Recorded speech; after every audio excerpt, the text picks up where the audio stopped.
Good morning, folks. Gorgeous plasma filament dance on the northeastern limb of our star here. We've got all the top news from beneath our feet out to deep space and a special video coming later tonight. But right now, we go to the sun at spaceweathernews.com, 193 angstrom showing ionized iron from the SDO satellite. Dark southern coronal hole, bright point active regions have it cornered in the polar zone. That active region on the north, plateaued in terms of flaring, as a good bit of the trailing portion of the group has decayed. But it left not just the lead umbra, but a proper sunspot with both dark central umbra and penumbral surrounding region. It never broke that split beta magnetism for flaring, but in terms of sunspot production, even the small uptick in spots we've seen, basically the majority of the last month, has not given us any strong enough to form penumbra around the core, at least until today.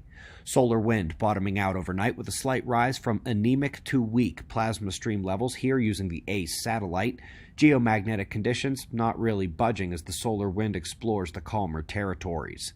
The top quake of the last day was a 6.3 in Kira, Solomon Islands, but my eyes are drawn more this morning towards the Blood Echo uptick descending from the low-velocity zone in South America, and the small uptick ongoing to the east of that, especially with considerable pressure cells and convergence regions nearby. We go next to Kazakhstan, where extreme weather is barely an adequate description. The cold and snow of a blizzard, but with the ferocity more like a summer hailstorm. Airports and many public services are shut down in numerous cities, and it's all because of a jet stream weakness. The purple and magenta V-shaped dip over the area is driving an Arctic blast into Central Asia. Best of luck to them. The weather comes not from the north, but from the west for the Pacific coast for much of the northern states and up through Alaska. Seasonal low in the northeast Pacific is cycling hard, bringing record rain and record snow for others. That is set to continue all week long, with some forecast calling for multiple feet of snow accumulation in heavily populated areas, with some mountainous regions having closer to 10 feet forecast, as these storms are set to continue all week long. Now we'll ease into some complex science with a look at the beautiful NGC 1022. Hubble showing its dusty spiral structure here, which is trying to hide the central bar of the galaxy. Aesthetic indeed. Up next, let's go inside, and we're looking at yet another confirmation that space weather and cardiac concerns are linked, especially for those already at some level of heart risk. Blood pressure, heart rate, direct electromagnetic effects within the heart, arrhythmia triggers, stroke. We've seen almost every way you can slice the data, and we find correlations. Here they are looking at geomagnetic effects and fast solar wind streams, and when it comes to cardiac dysfunction correlated with space weather, it's not usually about direct impact, but indirect interactions with frequencies reverberated at ground level by the magnetic field, or the induced current applied to our body systems. Cosmic rays would be the exception, which do indeed pull the direct impact, but they were not the focus of today's examination. The magnetic field of Earth is up next, and we're not talking about the one we've got now, we're talking about the primordial one.